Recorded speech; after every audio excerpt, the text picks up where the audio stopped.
नमस्कार दोस्तों, आज हम आपको एक नई कहानी लेकर आए हैं। एक सबल नाम का लड़का कैसे बर्बाद होता है। कहानी अंत तक सुनना है तो कहानी समझ में आएगी। खुद पर ध्यान दो, लोगों पर नहीं। का मतलब है कि आपको अपने अंदर की आवाज पर ध्यान देना चाहिए, दूसरों की राय या अपेक्षाओं पर नहीं। तो चलिए कहानी को शुरुआत करते हैं। एक बार की बात है, एक लड़का था। उसका नाम सबल था, जो नगर में रहता था। वह अपने जीवन से बहुत निराश था। उनकी निराशा का कारण यह था कि वह अब तक अपने जीवन में कुछ नहीं कर रहा था। उसके माता पिता उसे ताने मारते थे कि आपके सभी मित्र कुछ न कुछ कर रहे हैं, लेकिन आप अभी भी घर बैठे हैं। दोस्तों के बीच भी अक्सर उनका मजाक उड़ाया जाता था। वह कहीं जाता तो लोग उससे पूछते कि आप क्या कर रहे हैं। उसे यह बताने में भी शर्म आ रही थी, वह कुछ नहीं कर रहा था। धीरे धीरे उसने रिश्तेदारों से मिलना जुलना कम कर दिया और लोगों से मिलना भी बंद कर दिया। वह ज्यादातर समय घर पर ही रहता है। वह अकेला रोता है और भगवान को कोसता है और अपनी किस्मत को दोष देता है। अब उसे अपना जीवन बोझ लगने लगा था। कभी कभी वह सोचता कि कब वह कुछ करने के योग्य बनेगा, और फिर वह सोचता कि जिंदा रहने से अच्छा मर जाना है। एक दिन वह अपने नगर की एक गली से गुजर रहा था। तभी उसने देखा कि एक उपदेशक दुख और परेशानियों पर उपदेश दे रहा है। वह भी उसी भीड़ में सबसे पीछे बैठ गया और गुरु के प्रवचन सुनने लगा। उपदेशक कह रहा था, दुख एक शिक्षक की तरह है जो हमें जीवन की सच्चाई दिखाता है और हमें जीने का सही तरीका सिखाता है। आप चाहें तो जिंदगी जीना भी सीख सकते हैं।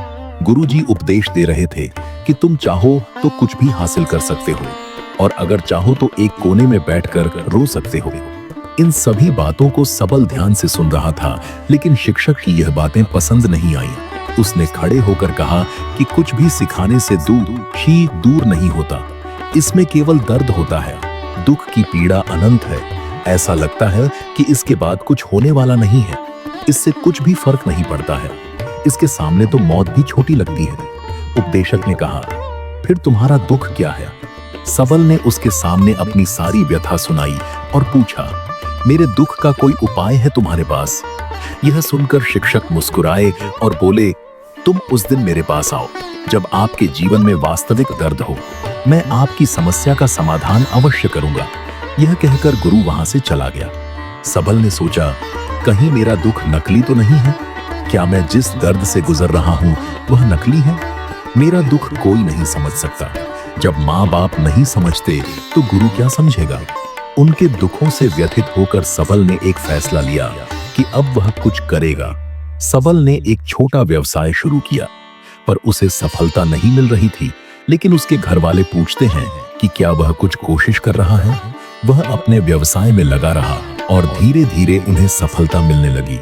फिर उसने गति पकड़ी और केवल 3 साल के अंदर ही वह एक बड़ा बिजनेसमैन बन गया। अब सबल के आसपास ऐसे कई लोग थे जो उसकी परवाह करता था, जो उससे प्यार करता था। अब उनके परिवार के सदस्य भी उसकी तारीफ करते थक रहे थे। दिन ब दिन उसके मित्रों की संख्या बढ़ती जा रही थी। अब वह अपनी जिंदगी से बहुत खुश था। उनके कुछ दोस्तों ने उन्हें सलाह दी कि जब आप एक बड़ा बिजनेसमैन बनकर बहुत खुश हैं, तो सोचिए आपको कितनी खुशी होगी अगर आप इस शहर और इस राज्य के सबसे बड़े बिजनेसमैन बन जाते हैं। कितने लोग आपसे जुड़ना चाहेंगे, आपकी कितनी बड़ी ख्याति होगी, और स्वयं राजा भी आपसे दोस्ती करना चाहेंगे और जरूरत पड़ने पर ही आपसे पैसे उधार लेंगे। दोस्तों की यह बात सबल के मन में घर कर गई। अब वह और पैसे कमाने की कोशिश करने लगा, लेकिन उसे यह सब बहुत ही जल्दी चाहिए था। वह समय बर्बाद नहीं करना चाहता था।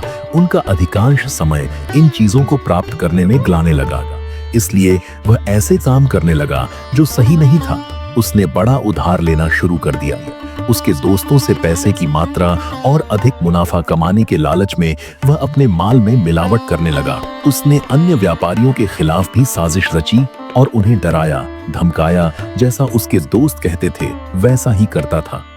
वह इन तरीकों से ज्यादा पैसा कमा रहा था, पर अब उसके जीवन में पहले जैसा चैन न था। उनके मन की शांति गायब हो गई थी और वह रात को सो नहीं पाता। वह हंगामे में रहता था। वह सब कुछ पाकर भी उन्हें किसी चीज में सुख नहीं मिल रहा था। एक दिन सबल अपनी गाड़ी में कहीं जा रहा था। तभी रास्ते में उन्हें उपदेशक का आश्रम दिखाई दिया। वह रुका और गुरु के पास जाकर बोला, संत, आपने मुझे मेरे पास आने के लिए कहा था जब मेरे जीवन में सच्चा दुख आता है।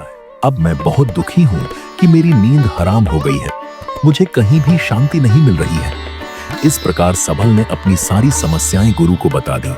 गुरु ने कहा, जब तुम पहली बार मुझसे मिलने आए थे तब भी तुम किसी दुख में थे, आपने उस दर्द से क्या सीखा? सबल ने कहा कि सिर्फ सोचने और चिंता करने से कुछ नहीं होता, आपकी दृष्टि को सच करने के लिए यह कार्रवाई करता है, और सिर्फ काम करने से कुछ नहीं होता, परिणाम भी मिलना चाहिए। जब आपको लगता है कि आपका लक्ष्य हासिल नहीं होने वाला, तब राह में चाहे कितनी भी मुश्किलें आ जाएं, मन कितना भी निराश क्यों न हो, कितना भी लगता हो कि अब कुछ नहीं होने वाला है, तभी विश्वास करें, मैं जो भी कर रहा हूं उसमें अवश्य सफल होऊंगा। लोग केवल सफल लोगों का सम्मान करते हैं, कोई कितना भी अच्छा क्यों न हो, वह हमेशा लोगों की नजरों में बोझ बने रहते हैं। यह सब सुनकर उपदेशक मुस्कुराया और बोला, जब आपके पास है तो यह वास्तविक दुख नहीं है। अपने जीवन में वास्तविक दुख आए तब मेरे पास आओ, मैं उसे ठीक कर दूंगा। सबल ने जाते समय साधु को सोने के सिक्कों से भरा घड़ा भेंट किया। घड़े को देखकर गुरु ने कहा कि यह मेरे किसी काम का नहीं है, उस पेड़ के नीचे गड्ढा खोदकर गाड़ दो। सबल ने घड़े को पेड़ के नीचे गाड़ दिया जैसा कि गुरु ने बताया और वहां से चला गया। कुछ दिनों से कारोबार ठीक चल रहा था, लेकिन व्यापार के गलत तरीके के कारण धीरे धीरे उसे व्यापार में घाटा होने लगा। उसकी सारी दौलत धीरे धीरे खत्म होने लगी और एक दिन ऐसा भी आया जब उसके पास कुछ भी नहीं बचा और उस पर कर्ज का बोझ चढ़ गया था। परंतु वह निश्चिंत था क्योंकि उसने अपना सारा कर्ज अपने दोस्तों से लिया था। उसने सोचा कि उसके दोस्त बुरे वक्त में उनके साथ खड़े रहेंगे, लेकिन ऐसा कुछ नहीं हुआ। जैसे ही बुरा वक्त आया, दोस्त पहले उससे कर्ज मांगने लगे। अगर उसने कर्ज नहीं लौटाया, उन्होंने उसे जान से मारने की धमकी भी दी। उनके सभी शुभचिंतक और प्रियजन उससे दूर हो गए। उसके दोस्त जो उसके साथ मस्ती किया करते थे, अब उससे दूर भाग रहे थे। उसका परिवार उसकी गलतियां और कमियां गिनने लगे। उनकी सारी संपत्ति नीलाम कर दी गई और उसके पास कुछ भी न बचा। जब उसने अपने पिता से मदद मांगी, पिता ने कहा कि मेरे पास थोड़ी सी संपत्ति है, मैं तुम्हारी माँ को क्या कहूँगा अगर मैं तुम्हें दे दूं? यह संपत्ति हमारा अंतिम उपाय है। सबल के मन में गहरा दुख छा गया। उसके आसपास कोई नहीं था जो उनके दुख को समझ सके, जो उसे संभाल सके। जनता के इस विश्वासघात के कारण वह अंदर से टूट चुका था। वह सोचने लगा कि अब जीने का क्या मतलब है, अब मौत ही मेरा सहारा है। वह आत्महत्या करने के लिए पहाड़ी पर जा रहा था। तब से उसे याद आया कि उस शिक्षक ने उससे कहा था, मेरे पास आओ जब तुम्हारे जीवन में वास्तविक दुख हो। सबल गुरु के पास गया और अपनी सारी व्यथा सुनाई। आंखों में आंसू लिए उसने कहा, हे गुरुजी, मेरे दुख का निवारण कीजिए। गुरु ने कहा, जब जीवन में असली दुख होता है तब मेरे पास आ जाना, मैं इसे जरूर ठीक करूंगा। सबल ने कहा कि ये क्या हो रहा है, मेरी जिंदगी में अभी दुख नहीं है, तो आखिर असली दुख क्या है? गुरुजी ने सबसे कहा कि पहले आप मुझे बताओ, आपने अपने दुख से क्या सीखा? सबल ने कहा कि मैंने वह सीखा जो लोग हमारे जीवन में आते हैं, वह हमारी सफलता और प्रगति के कारण वो हमें धोखा जरूर देंगे, क्योंकि बुरे समय में वे हमारे साथ नहीं खड़े होंगे। वे अच्छे समय में ही हमारा फायदा उठाएंगे और बुरे समय में हमें छोड़ देंगे। उन लोगों पर ही भरोसा करें जो हमारे बुरे समय में हमारे साथ खड़े रहते हैं, लेकिन ऐसे लोग बहुत कम होते हैं। लेकिन जिनके पास है, उन्हें उनकी सराहना करनी चाहिए, अपमान नहीं करना चाहिए। मैंने कभी भी किसी के खिलाफ साजिश नहीं रखना चाहिए। अपना काम ईमानदारी और धैर्य से करें और कभी लालची मत बनो। अपने सारे दुख दर्द और अनुभव बयां करने के बाद सबल गुरुजी के सामने आंखों में आंसू लिए बैठ गया। कुछ देर बाद साधु उठे और पेड़ के नीचे एक गड्ढा खोदा और घड़ा निकाल लिया जो सोने के सिक्कों से भरा हुआ था। उसने सबल को देकर कहा, मेरे पास आओ जब तुम्हारे जीवन में वास्तविक दुख हो। सबल ने अपने शिक्षक को धन्यवाद दिया और उसे प्रणाम करके चला गया। उस पैसे से उन्होंने एक छोटा सा व्यवसाय शुरू किया। अब वह छोटा व्यापारी बनकर भी खुश है। उन्होंने पूरी लगन और ईमानदारी से कारोबार किया। जल्द ही वह अपने शहर का एक बड़ा व्यापारी बन गया। उनका जीवन सुख सुविधाओं से भरा हुआ था। लेकिन कोई कितना भी अच्छा क्यों ना हो, लेकिन जीवन में दुख आता है तो सबल के जीवन में भी दुख आते थे। अपने माता पिता की मृत्यु के रूप में वे दोनों एक ही दिन मर गए। सबल अपने माता पिता से बहुत प्यार करता था, इसलिए उनके निधन से उन्हें गहरा सदमा लगा। वह शवों को ले गया, दोनों को श्मशान घाट ले गया, जहां अंतिम संस्कार किया गया। वहां उसने अपने माता पिता का शव जलता हुआ देखा तो उनका मन बेचैन हो उठा। उसके मन में कई सवाल उठने लगे। वह घर वापस आ गया, इसलिए उसने अपने माता पिता के घर और संपत्ति को देखा, जिसके लिए उनके पिता हमेशा लड़ते रहे। आज जो छूटा पड़ा है, जिन्होंने इसकी देखभाल की, इसके लिए लड़ने वाले इस दुनिया से चले गए। उसके पिता ने जो कुछ कमाया वह सब यहीं रह गया। एक दिन पहले तक उसके पिता मारपीट करते थे किसी के साथ उसकी संपत्ति के लिए। आज वो खुद इस दुनिया से चले गए। उसका मन ऐसे अनेक विचारों के बवंडर में था। वह अंदर से अकेला और डरा हुआ महसूस कर रहा था। वह खाली महसूस कर रहा था। उसे लगा कि कुछ है, वह समझ नहीं सका। इसलिए वह गुरु के पास गया। उसे देखकर गुरुजी ने कहा, क्या जीवन में कोई दुख है? सबल ने कहा, वैसे तो जीवन में कोई दुख नहीं है, सब कुछ अच्छा चल रहा है, लेकिन आज मेरे माता पिता का देहांत हो गया है। मैं इस घटना से बेहद दुखी और परेशान हूं। गुरुजी ने कहा, इसमें दुखी होने की क्या बात है? एक दिन सबके अपनों को मरना है। कोई न कभी जिया है और न कभी रहेगा। एक दिन तुझे भी मरना है। शायद तुम कल ही मर जाओगे या आप आज भी मर सकते हो। सबल ने कहा, क्या कह रहे हो गुरु जी? मैं भी मर जाऊंगा, लेकिन मैं अभी जवान हूं। गुरु ने कहा कि सब जी रहे हैं इस भ्रम में कि मृत्यु केवल दूसरों को आती है, बड़ों के पास ही आती है।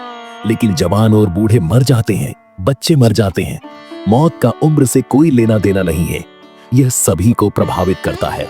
मास्टर जी की ये बातें सबल के मन में घर कर गईं और वह चुपचाप चला गया। लेकिन उसका मन अभी भी बेचैन था। वह खाली महसूस कर रहा था। वह सारा दिन अपने बारे में ही सोचता रहा कि वह कौन है, वह इस दुनिया में क्यों आया है, क्या जीवन का लक्ष्य केवल चीजों को खाना और मरना है? ऐसे कई सवाल उसके दिमाग में लगातार उठ रहे थे, लेकिन उन्हें अपने किसी भी सवाल का जवाब नहीं मिल रहा था और उसका दुख दिन ब दिन बढ़ता ही जा रहा था। इसलिए कुछ दिन बाद वह फिर से गुरुजी के पास पहुंचा और बोला, हे स्वामी, मैं बहुत दुखी हूं क्योंकि मैं यह नहीं जान पा रहा हूं कि मैं कौन हूं और मैं इस दुनिया में क्यों आया। यह सुनकर गुरुजी मुस्कुराए और बोले, आज आपके जीवन में पहली बार सच्चा दुख उत्पन्न हो गया है। यह वास्तव में दुख कहलाने के लायक है। हम नहीं जानते कि हम कौन हैं, हम क्यों आए हैं, क्या करें, कैसे करना है। सबल ने अपने गुरु से कहा कि उसकी दुर्दशा दूर करो। गुरु ने कहा कि हम सभी इंसान हैं, जीवन भर संग्रह करते रहते हैं। सबल ने कहा कि सभी इंसान जीवन भर धन, सम्मान, परिवार, प्रतिष्ठा, मित्र, शत्रु आदि जमा करता है। गुरु ने पूछा, क्या हम एकत्रित की गई चीजों में से कुछ भी अपने साथ ले जा सकते हैं? सबल ने कहा, कोई भी इंसान अपने साथ कुछ भी नहीं ले जा सकता, वह सिर्फ अकेला ही जाता है। मेरे माता पिता भी अपने साथ कुछ भी नहीं लेकर गए। सब कुछ, धन संपत्ति, वैभव, सब कुछ यहाँ पर छोड़ कर गए। शिक्षक ने कहा, अब मेरी बात ध्यान से सुनो। इस संसार में हमें जो संग्रह करना चाहिए वह हम नहीं करते। चीजें हमारे सामने होती हैं, लेकिन हम उन्हें देखने की कोशिश नहीं करते। हमें इस दुनिया में जो कुछ भी इकट्ठा करना है वह हम खुद हैं। हमें खुद को जुटाना होगा ताकि जब हम मरें तो हम एकजुट हो सकें और खुद को पहचानने में सक्षम होने के लिए हम अंदर बंटे हुए हैं। हम प्यार, नफरत, गुस्सा, ईर्ष्या में बंटे हुए हैं। क्रूरता, धन, स्थिति, प्रतिष्ठा, सम्मान, पहचान, धर्म, जाति, सैकड़ों हजारों ऐसी चीजों और इच्छाओं में हम विभाजित हैं और टुकड़ों में जीवन जी रहे हैं। इस विभाजन के कारण हमारी चेतना कभी एक नहीं हो सकती। हमारी चेतना शक्ति बिखरी हुई है, इसलिए हमारे पास इतना समय नहीं है, इतनी ऊर्जा नहीं कि हम मुड़ सकते हैं और अपने भीतर देख सकते हैं। वास्तव में धन, सम्मान और सुविधाओं का अभाव, लोग इसे दुख समझते हैं और जीवन भर के लिए जो दुख कहकर रोते रहते हैं और समाधान खोजने का प्रयास करते रहते हैं, उन्हें अपना समाधान कभी नहीं मिलेगा, क्योंकि जिसे लोग दुख कहते हैं वह वास्तविक दुख नहीं है। यह सिर्फ एक आदमी की इच्छा है, उसकी इच्छा कभी पूरी नहीं होती। इसीलिए व्यक्ति को कभी उनके प्रश्नों का समाधान नहीं मिलता। इसलिए इन सब से परे यदि आप अपने दुखों का अंतिम समाधान चाहते हैं तो सबसे पहले खुद को समेटो। इस दुनिया से अपनी ऊर्जा वापस ले लो और इकट्ठा करो। अपने आप पर ध्यान केंद्रित करो, स्वयं पर ध्यान दो।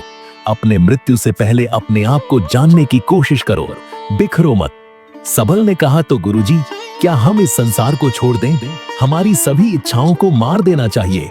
किसी से प्रेम नहीं करना चाहिए, धन संग्रह नहीं करना चाहिए, सम्मान की आशा छोड़ देनी चाहिए।